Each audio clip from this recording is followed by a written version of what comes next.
Greetings and salutations to you people of the interwebs, and welcome to this week's edition of Transformer of the Week. Well, I'm going to be looking at this guy. This is Badcube Natures #1, Captain Huffy. Ba-ba-da. So, the Badcube Natures line, from what I can gather, it's a new line. Well, there's being #1 in it. It is a new line. But it's kind of Badcube's new take on characters, reimagining of various Transformers in different ways to produce something that's just a little bit different. It's also a line that is kind of price-wise somewhere between Chug and MP scale or class, and the aesthetics is kind of, on this one in particular, it's going for a little bit of realistic alt mode, but you know, they're not going for 100%. It's kind of fun, easy to transform.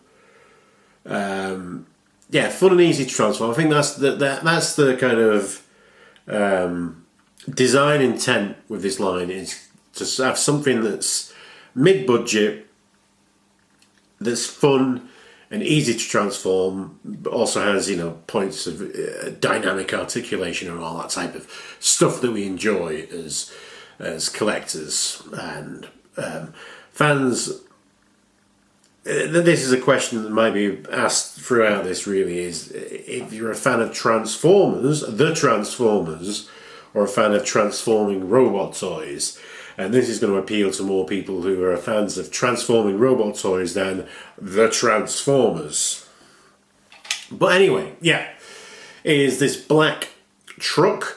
Someone pointed out on a forum, I can't remember who it was, or even particularly what forum it was, that this guy looks a lot like the truck that's in Terminator 2, Judgment Day. That the T-1000 is driving through the storm drain, or whatever they're called, those big things that they have in America. I don't even know what they are, but they're like these big concrete things that are in the cities that you can drive through in Grand Theft Auto. Yeah, so he chases John Connor in this truck, and so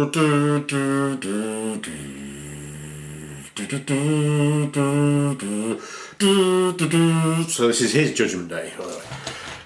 So the size comparison, next to the MP10 mould, so you can see he's just a little bit smaller.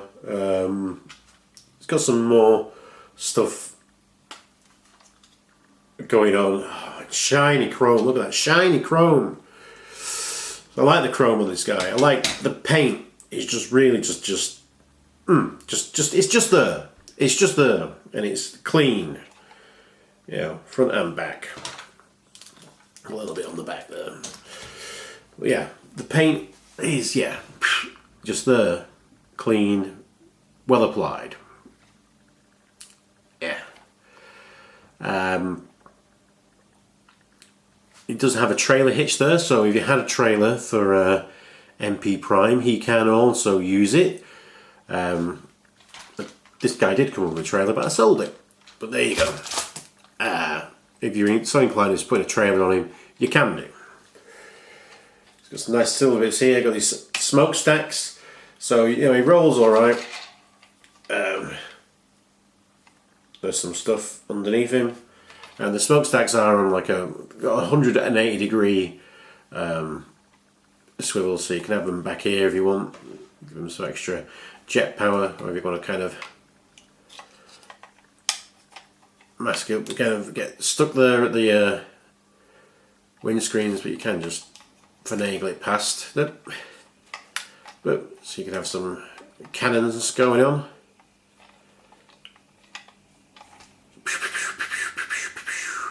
So if that's your way, if that's your inclination, you can do that. So yeah, he's just a sound, solid truck. We've got this old world of robot crotch at the back there, which It's black, so it kind of blends in-ish. I think originally it was going to be orange all the way, but obviously they've changed that just so it blends in that little bit more. And yeah, it's a robot crotch in the back of the truck. I can't honestly tell you, I know what this bit of a truck actually looks like. It's quite clean on MP10, but there's still a robot crotch there somewhere. So I'm just going to presume, next time I see one I might try and have a look, but I'm going to presume that that bit of a truck actually looks like a robot crotch anyway, so in that regards it's complete success in this alt mode. Yeah. So yeah, it's just a simple, fun, not quite MP, but still a damn good representation of a truck. And he is a transformer, he does transform. So I think it's advertised on his box that he does it in 18 steps. We don't really bother counting or even look at the instructions. You don't need the instructions on this guy. So we're going to start off these bits here. We'll unpeg, switch down, peg that in there.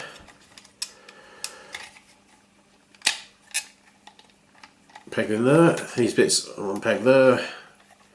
Unfold, unfold, and voila, we have some arms. So if we go in here, kind of take these out. So we've got weapon storage, which is always good fun to have some weapon storage. So just finagle these axes out.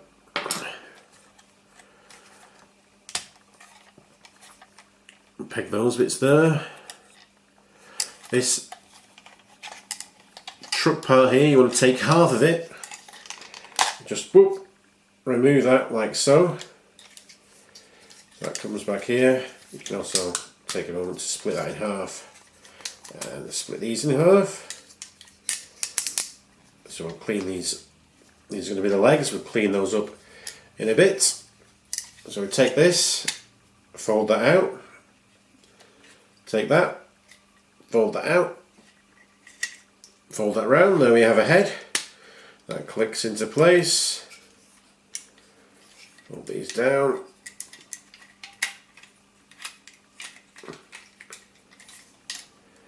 Fold these round, like so. So we're getting there. Now with these legs, these bits fold back like so. These bits unpeg, toe straightens out, so you want to slide those back, slide that down that way, unpeg that, then move this further down, clicked into place. Ugh. It's a bit hard to see because it's just moving black parts on black parts here. I'm going to take this wheel round well, and you just want to believe you push it to there, push it down to the side there, and this kind of rolls up, and these side panels you want to just kind of move that round. It's just a case of just finding the right angle to get these round there, and those round there, and there's a port there, there's a peg there, and that then pegs into place like so. There you get that. So let's move that round. Just move this armature just so it's at the right angle. Port, peg. Pegs like ports, there we go. And there we have him. That's pretty much him. That's Captain Huffy in his robot mode. Stop wiping your brow there, sir.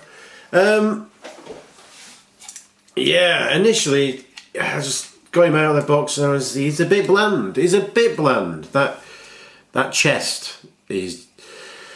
Oh boy. Oh boy. He's kind of, I'm not really sure what's going on there. The backpack is huge, but, you know, he's based on a Huffer. He's based on Huffer, so, you know, that's kind of, it's not a, it's not like they couldn't figure out something to do with that. It's a design choice to do that. So, I mean, you can have it back further like that. You can have it here.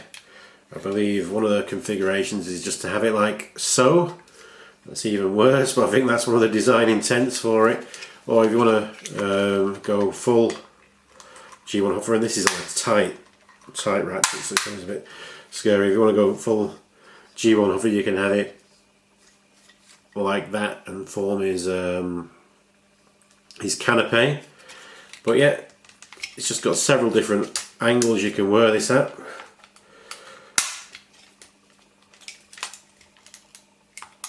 Ooh, I'd say that's a bit of fear with that, isn't it?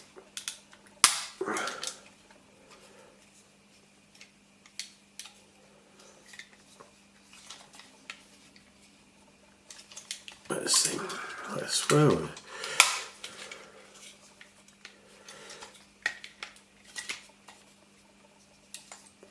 So we're just going to hang it out back like that so far.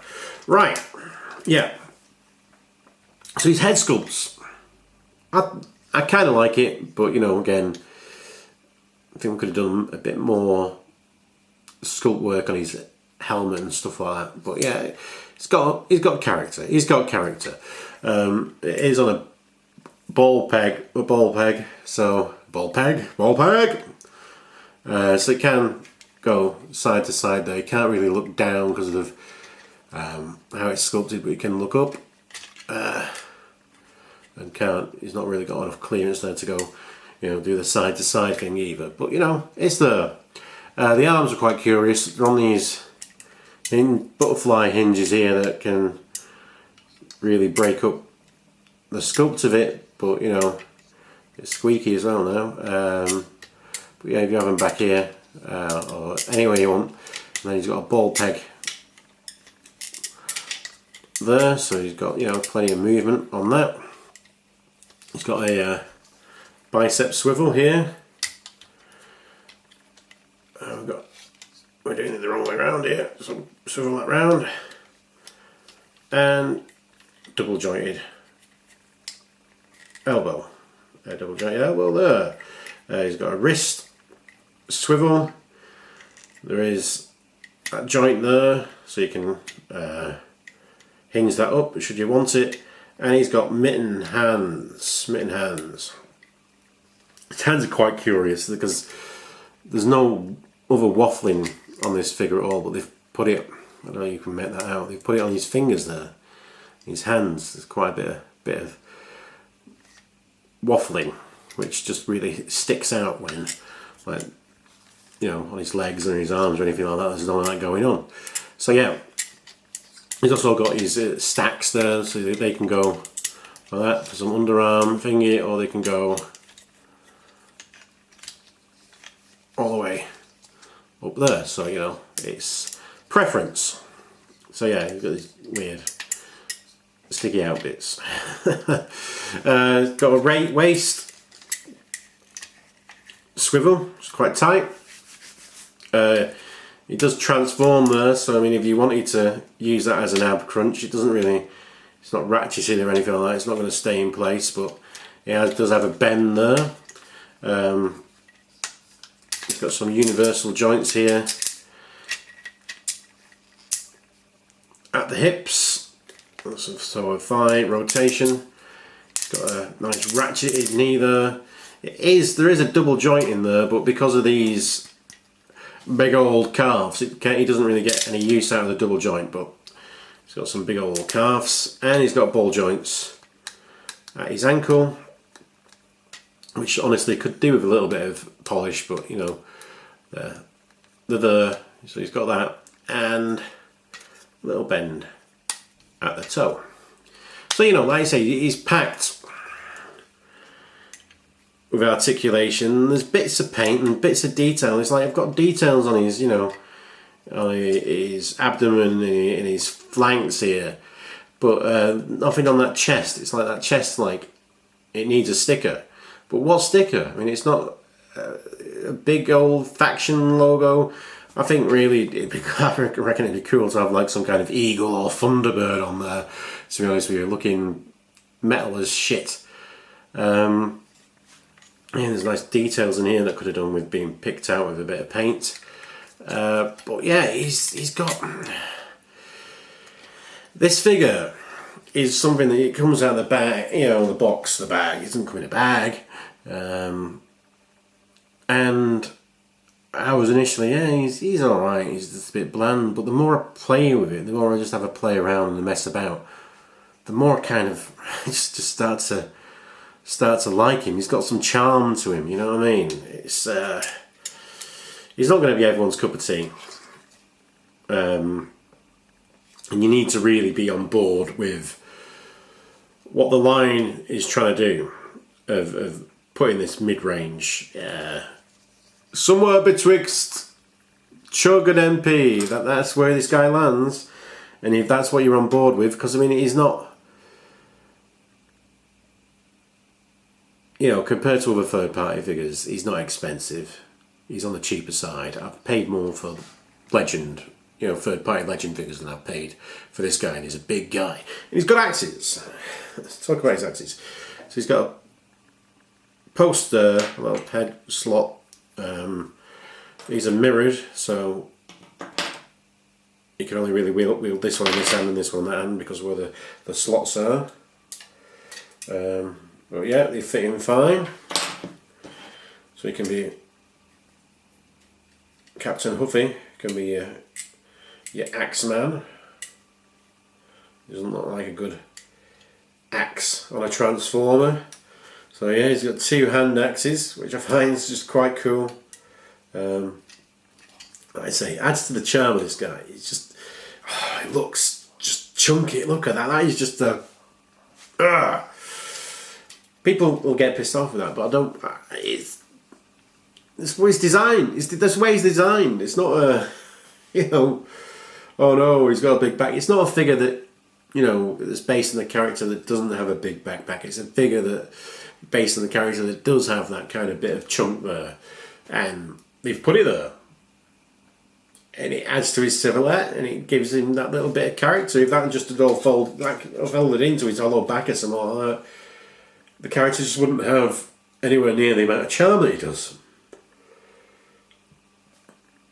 Aesthetics, but yeah, needs something on that chest. Size wise, let's compare him with this guy. So we can see how he stands with a standard MP car.